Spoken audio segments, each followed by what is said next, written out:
Welcome to Shri Dakshinamurti Vidya Mandir YouTube ચેનલના dear friend. અને જો આજે વાત કરીએ ને તો જૂના જમાનાની અંદર એમ કહેવાય કે પત્ર આવતો, ચિઠ્ઠી આતી હૈ, સંદેશે આતે હૈ, બરોબર ને?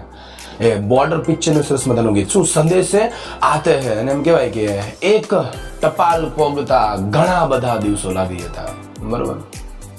એ તો યુગ ડિજિટલ નહોતો, પણ હવે આજનો યુગ ડિજિટલ છે. જો કોઈને પણ તમારે જો પત્ર લખવો હોય તો તમે શું કરો છો કે ભાઈ કાં તો વોટ્સઅપ મેસેજ કરી દે છે હાલના જમાના પ્રમાણે, કાં તો ભાઈ બીજા કોઈ પણ ટેક્સ્ટ મેસેજ કરી દે છે, અને જો કોઈ પ્રોફેશનલ હોય તો પછી તેને લાસ્ટની અંદર શું ઈમેલ કરી દે છે. શું કરી દે છે? ઈમેલ કરી દે છે, બરોબર છે ને? તો હવે જો મિત્રો, ઈમેલ એટલે કે ઇલેક્ટ્રોનિક મેલ એટલે કે ઇલેક્ટ્રોનિક ચિઠ્ઠી. જે પોસ્ટ કાર્ડ તો એ જ છે, તેમાં પોસ્ટમેન જે છે કે ઘરે ઘરે દેવા જતો, પણ આમાં શું છે, કોઈને દેવા જવાની જરૂર નથી. તમે જે કાંઈ પણ લખવા માંગતા હોય, તમે જે કાંઈ પણ કોઈને સંદેશો પહોંચાડવા માંગતા હોય, એમ કહેવાય કે તેને શું માત્ર અને માત્ર ઇલેક્ટ્રોનિક મેલ આપણે પહોંચાડી દેવાનો, બરોબર છે? ધોરણ 9 થી 12 એક સરસ મજાનો ટોપિક આવે છે 5 માર્કનો કે ઈમેલ રાઇટિંગ તમારે કરવાનું હોય છે. શું કે ઇલેક્ટ્રોનિક મેલ તમારે કરવાનો હોય છે, અને તેના તમારે રોકડા 5 માર્ક છે, બરોબર છે? રોકડા 5 માર્ક હોય છે. તો એનું બેઝિક ફોર્મેટ કેવી રીતે લખવો, બરોબર? શું લખવું, અને જેથી કરીને આપણને એને 5 માંથી 5 બેઠા માર્ક મળે. એક એવું ફોર્મેટ આપણે અહીંયા આગળ લખવા જઈ રહ્યા છે કે જેથી કરીને આપણે 5 માંથી 5 માર્ક મળે. કારણ કે યુગ થઈ ગયું છે સાહેબ ડિજિટલ. 5 મિનિટ 5 સેકન્ડ પણ ન થયા ટપાલ મળતા, તો ઘણો બધો સમય લાગી જતો કોઈને પણ ટપાલ પહોંચાડવા માટે. પણ હવે આ ઇલેક્ટ્રોનિક મેલ આવ્યો છે કે જેથી કરીને શું આપણે સમય લાગે નહીં, માત્ર જસ્ટ ફ્રેક્શન ઓફ સેકન્ડની અંદર જ કોઈને આપણો સંદેશો પહોંચાડી શકીએ, બરોબર છે? તો હવે આ 5 માર્ક મેળવવા માટે સૌથી પહેલા તો તમે જો કોઈને મેલ મોકલવા માંગતા હોય, તમને ટપાલ કોઈને મોકલવા માંગતા હોય, તો સૌથી પહેલું શું જોઈએ કે ભાઈ એનું એડ્રેસ જોઈએ. અને તમે ખબર હોય ટપાલ લખતા હોય તો પહેલા શું આવે સાહેબ? પહેલા શું આવે છે? એક ચોરસ બનાવી નાખવાનું આ રીતે સૌપ્રથમ, અને પછી શું શરૂઆત ક્યાંથી કરવાની? તો આ ચોરખંડાની શરૂઆત કરવાની છે ફ્રોમ, એટલે કે જે મોકલનારનું હોય ને એનું સરનામું આપણે અહીંયા લખવાનું હોય છે. For example xyz@gmail.com. હું જ મોકલતો હોય તો મારું જ સરનામું અહીંયા લખવાનું ભાઈ, xyz@gmail.com. પહેલા હું ફ્રોમ, પછી નેક્સ્ટ શું છે? ટુ. હવે એ તો લખ્યું ભાઈ, આ માણસ લખે છે, પણ કોને લખે છે સાહેબ? ટુ, એટલે કે જેને આપણે પહોંચાડવાનો છે આ ઈમેલ, જેને આપણે પહોંચાડવાનો છે ઈમેલ, તે અહીંયા લખવાનું શું છે ભાઈ? byt@gmail.com, બરોબર છે ને? તો હવે જો આ રીતે 2 પણ થઈ ગયું ને, પછી હજી એક તમારે ઓપ્શન આવે છે. શું આવે છે સાહેબ?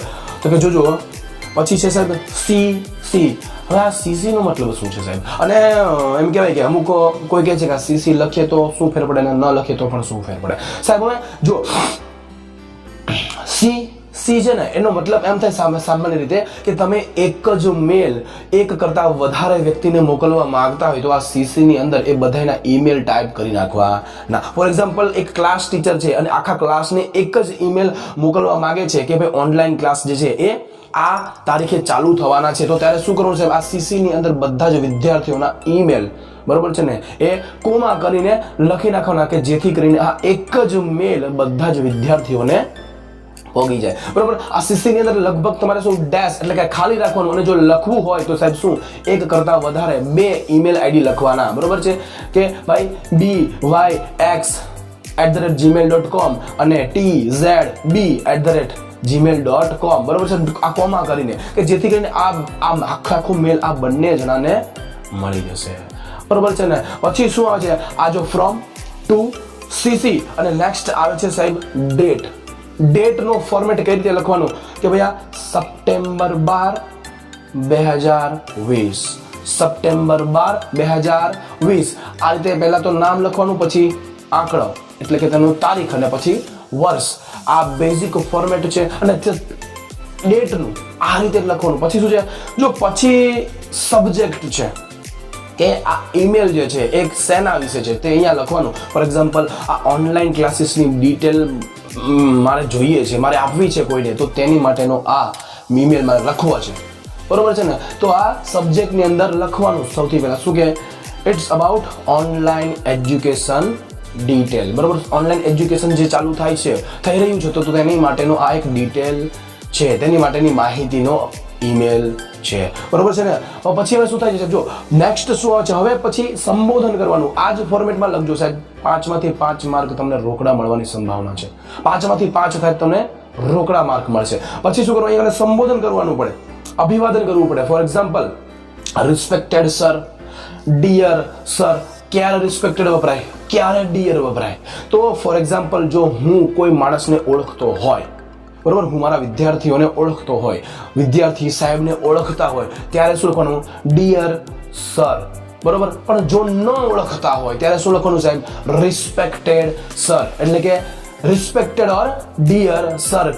જ્યારે આપણે વ્યક્તિને ઓળખતા હોઈએ ત્યારે શું વપરાય સાહેબ, ડિયર વપરાય, અને જ્યારે ન ઓળખતા હોય ત્યારે રિસ્પેક્ટેડ વપરાય, બરોબર છે ને. આ ખાસ ધ્યાન રાખવાનું. અને કોઈ જગ્યાએ શું નામ પણ આપે, કોઈ જગ્યાએ નામ આપી દીધેલું તો ડિયર સર, રિસ્પેક્ટેડ સર, અથવા પછી તેનું નામ લખીને ડિયર ઓર રિસ્પેક્ટેડ, પછી આ ખાલી જગ્યાની અંદર તમારે શું તેમનું નામ લખી નાખવાનું. નો કાંઈ હોય તો પછી સર, મેડમ, જે કાંઈ પણ હોય તે રીતે લખવાનું. પછી શું છે, આ રીતે અભિવાદન થઈ ગયું ને. પછી જો પછી પહેલી લાઈન શરૂઆત તમારે આમ જ કરવાની. શું છે, હેલો, હેલો, પછી સર હોય, મેડમ હોય, નામ હોય, જે કંઈ પણ, હેલો સર, હેલો મેડમ, અથવા હેલો કોઈ પણ તમને નામ આપેલું હોય તો તે અહીંયા કણે લખવાનું. પછી શું, thank you for read my email. Thank you for read my email. મારો ઈમેલ પત્ર, ઇલેક્ટ્રોનિક પત્ર તમે પહેલા તો વાંચો, એ બદલ તમારો આભાર વ્યક્ત કર્યો સૌથી પહેલા, બરોબર છે ને. બાકી અમુક તો ઘણા બધા ઈમેલ આવતો તો અમુક વાંચતા જ નથી હોતા, બરોબર. એટલે કે thank you for read my email. The purpose of my email is that I want to inform you that the purpose of my email is that to inform you. એટલે કે મારા આ ઈમેલ લખવાનો હેતુ શું છે સાહેબ, એ લખીને પછી તે વિષય, જે પણ વિષય ઉપર આ ઈમેલ હોય ને તેને વિશે 5 થી 6 વાક્યો તમારે લખવાના, બરોબર છે. ફોર એક્ઝામ્પલ, આ ઓનલાઈન ક્લાસીસની ડિટેલ ધરાવતો ઈમેલ છે, તો તેની અંદર શું લખવાનું છે કે ભાઈ આ ઓનલાઈન ક્લાસીસ ક્યારે શરૂ થવાના છે, એની વિષયો કયા કયા હશે અંદર, અને એનું ટાઈમ ટેબલ શું છે, કયા કયા સાહેબો ભણાવે છે, બરોબર છે ને, અમારે કઈ કઈ બુક્સ બનાવવાની છે, એવી બધી ડિટેલ આની અંદર તમારે લખવાની હોય. એટલે એવી જ રીતે જે કંઈ પણ વિષય હોય તો તેની અંદર આને લખવાની હોય સાહેબ. શરૂઆત તમારી સરસ હોય ને તો એમ કહે કે પછી first impression is the last impression. જેવી આ પહેલી લખવાની શરૂઆત તમે એવી રીતે કરો કે જેથી કરીને તમારે પેપર ચેકર નથી જાય કે ના ભાઈ બહુ સરસ લખ્યું છે, એટલે 5 માંથી 5 માર્ક તમને મળી શકે, બરોબર છે ને. પછી હવે જો આ લખી નાખ્યું ને પછી લાસ્ટની અંદર પણ તમારે આટલું ધ્યાન રાખવાનું છે. શું લખવાનું છે લાસ્ટની અંદર, kindly provide your feedback.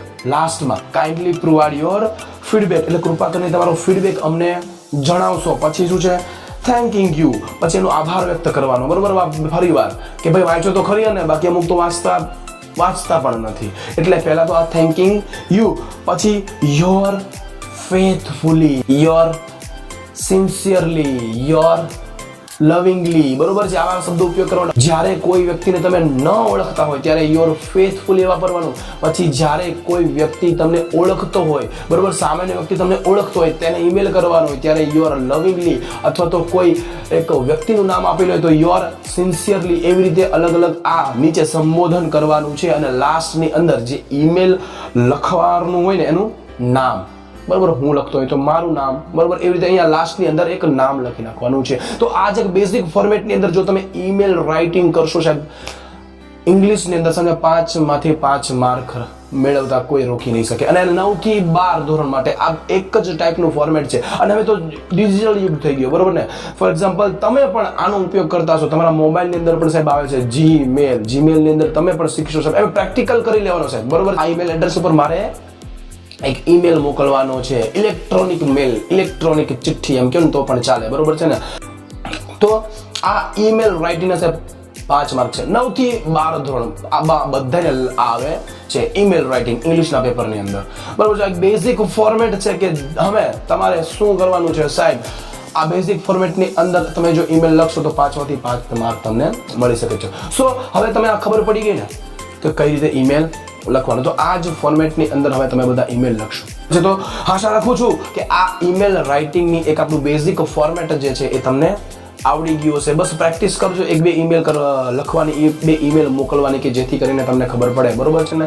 This is the basic email format for 9 to 12 standard student, my dear friend. Okay, so I hope you understand it. Thanks for watching and you have a nice day.